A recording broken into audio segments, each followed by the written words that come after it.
तिरुपति में जो वहाँ लड्डू बनता है उसकी जो लैब रिपोर्ट आई है उसको सुनकर देखकर हृदय आज बहुत द्रवित है, बहुत आक्रोश भी है और कहीं ना कहीं एक गहरा दुख है। और उनको मृत्युदंड देना चाहिए जिन्होंने भगवान के उस पवित्र लड्डू में और ये खुरापात की है, ये जिहाद किया है। तिरुपति बालाजी के प्रसाद में जिस तरीके की मिलावट की बातें हम लोगों को सुनाई पड़ रही हैं, ये बहुत दुखद है, आत्मा का वध करने जैसा है। आजाद देश में कोई सनातनियों की भावना से इतना बड़ा खिलवाड़ कर सकता है, और वो भी प्रादेशिक सरकार के संरक्षण में या उसकी देख रेख में, या जो भी। हम लोगों के संविधान में यह कहा गया कि सब लोग अपनी अपनी पूजा पद्धति अपने अपने अनुसार मानेंगे, लेकिन क्या संविधान में यह परमिशन है कि हमारी पूजा पद्धति पर अधिकार प्रादेशिक सरकार का होगा? और अगर ये सच है तो निश्चित तौर पर हम सब सनातनियों के साथ बहुत बड़ा आघात हो रहा है। इधर वाईएसआरसीपी के सीनियर लीडर और टीटीडी के पूर्व अध्यक्ष वाईबी सुब्बा रेड्डी ने मौजूदा मुख्यमंत्री चंद्रबाबू नायडू के आरोप पर पलटवार किया। सुब्बा रेड्डी ने यह तक कह दिया कि टीडीपी चीफ चंद्रबाबू नायडू राजनीतिक फायदे के लिए किसी भी हद तक जा सकते हैं। आपको बता दें कि वाईबी सुब्बा रेड्डी ने कहा था कि भक्तों की आस्था को मजबूत करने के लिए मैं और मेरा परिवार तिरुमला प्रसाद के मामले में शपथ लेने को तैयार है। लेकिन क्या मुख्यमंत्री चंद्रबाबू नायडू भी अपने परिवार के साथ शपथ लेने के लिए तैयार हैं? ये बयान उनका तब सामने आया था जब रिपोर्ट नहीं आई थी। एक बार सुन लीजिए जरा वाईबी सुब्बा रेड्डी को क्या कह रहे हैं। This is ridiculous. Entire, not only country, entire world, all Hindu devotees are hurt because of these comments. You should take back. These are all baseless and wild comments. Baseless. If he has any proof, let him come and prove. Otherwise, I am ready to go and take oath before Lord Venkateshwara. During that 5 years of our governance, nothing has happened like what he has commented. को कह रहे हैं ऐसा कुछ भी नहीं हुआ था जो कहा जा रहा है, और मैं शपथ ले सकता हूं। कसम खाने को तैयार थे, शपथ लेने को तैयार थे, और कह रहे थे कि चंद्रबाबू नायडू क्या शपथ लेंगे। लेकिन अब जरा रिपोर्ट आपको दिखा देते हैं, जिस रिपोर्ट में खुलासा हुआ। इस बयान के बाद वो रिपोर्ट आई है। सुब्बा रेड्डी को पता नहीं था कि ऐसी रिपोर्ट में खुलासा हो जाएगा। ये देखिए, इसमें फिश ऑयल है, बीफ टैलो जिसे हम बता रहे हैं कि बीफ की चर्बी, इसके अलावा लार्ड यानी सुअर की चर्बी का इस्तेमाल हुआ है। ये बड़े बड़े शब्दों में रिपोर्ट में जानकारी लिखी हुई है, और ये टेस्ट रिजल्ट हैं जो 2 बार कराए गए, एक बार नहीं, क्रॉस चेक कराकर दोबारा टेस्ट कराया गया, और उसमें ये खुलासा हुआ है। और अब इस मामले में डिटेल्ड इंक्वायरी की बात कही जा रही है, क्योंकि जो बातें सामने आई हैं उससे हम सब भी हैरान हैं, हम सभी हैरान हैं। प्रहलाद जोशी केंद्रीय मंत्री कह रहे हैं कि इसकी जांच होगी। जेपी नड्डा ने तो रिपोर्ट तलब कर ली है। स्वास्थ्य मंत्री गिरिराज सिंह कह रहे हैं कि ये जानबूझकर साजिश रची जा रही है। सुनिए जरा।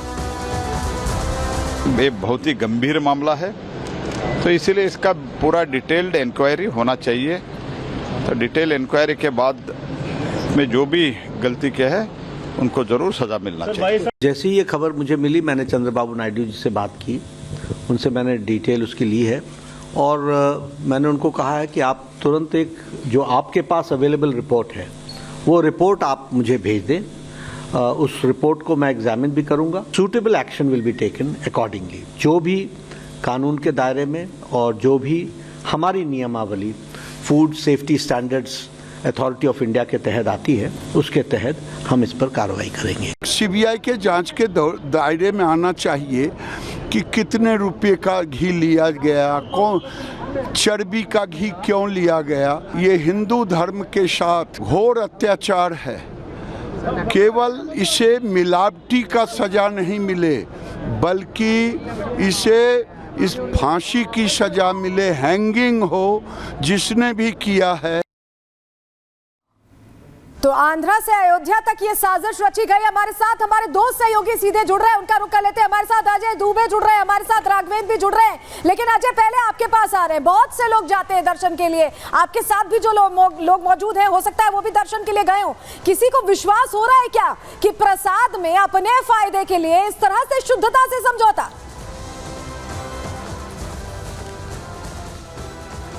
परंपरा को मानने वाले लोग होते हैं जिन्होंने जीवन में प्याज लहसुन नहीं खाया, और जब जानने को मिल रहा है कि हिंदू परंपरा, हिंदू सनातन परंपरा की एक ऐसी जगह जहां पूरे देश से लोग जाते हैं, वहां ऐसी घटना घटी। ये पंडित जी हैं, इन्हीं से बात हो रही थी।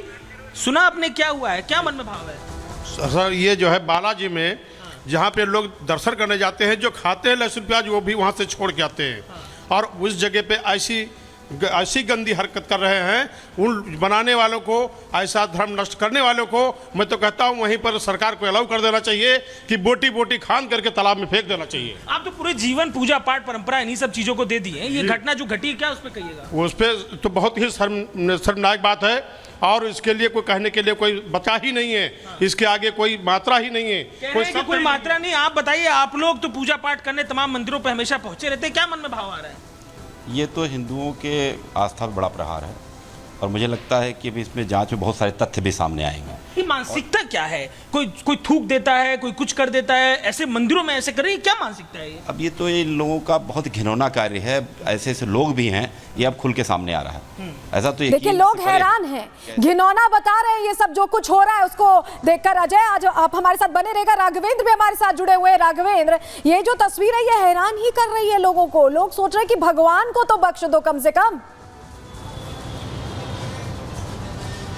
हैरान नहीं, जब से यह खबर सुने हैं लोग चित्त पड़े हैं, क्योंकि हिंदुस्तान में ऐसे भी श्रद्धालु हैं जो पूरे जीवन में शाकाहार अपनाते हैं। उन्होंने कभी जीवन में नॉनवेज नहीं छुआ है, ना देखा है ढंग से। ऐसे लोग भी वहाँ पर मछली का तेल और सूअर की चर्बी और तमाम ऐसे चीज़ों को प्रसाद के रूप में ग्रहण किया। आज वो क्या सोच रहे होंगे। मैं लखनऊ के इसमें प्रसिद्ध मंदिर हनुमान सेतु हूँ, हमारे साथ यहाँ कुछ पंडित जी हैं, कुछ समर्थक हैं, कुछ श्रद्धालु हैं आए हुए। इनसे मैं महाराज जी ये बताइए, जिस तरह की बात तिरुपति बालाजी से आई है कि वहाँ के प्रसाद में सूअर का मांस, गाय का मांस और तेल का उपयोग किया गया, मछली तेल का, क्या कहेंगे? ये हमारा देश धर्म प्रधान देश है, कृषि प्रधान तो वही है, लेकिन ये देश धर्म प्रधान देश है। हमारे जो धार्मिक स्थल हैं तो उन्हें तो पूर्णतः स्वच्छ, साफ और सात्विकी होना ही चाहिए। उसके अलावा हमारे देश में एक ब्राह्मण क्षत्रिय के अलावा अन्य बहुत से वर्ण ऐसे हैं, जातियां ऐसी हैं जो ये भी मांस मछली के अलावा लहसुन प्याज तक नहीं खाते हैं। और ऐसे जो है भक्त जो हमेशा सात्विकी रहे हैं, आजीवन रहते हैं, और वो भक्त अपनी भक्ति से ऐसे दिव्य दरबारों को प्रभु के जाते हैं, और वहाँ पर ये सब खिला करके उनको धर्म भ्रष्ट करने का अधिकार कैसे? देखिए, किसी को कोई अधिकार नहीं है। सनातन धर्म के जो अनुयायी बिल्कुल राघवेंद्र, आप जैसा बता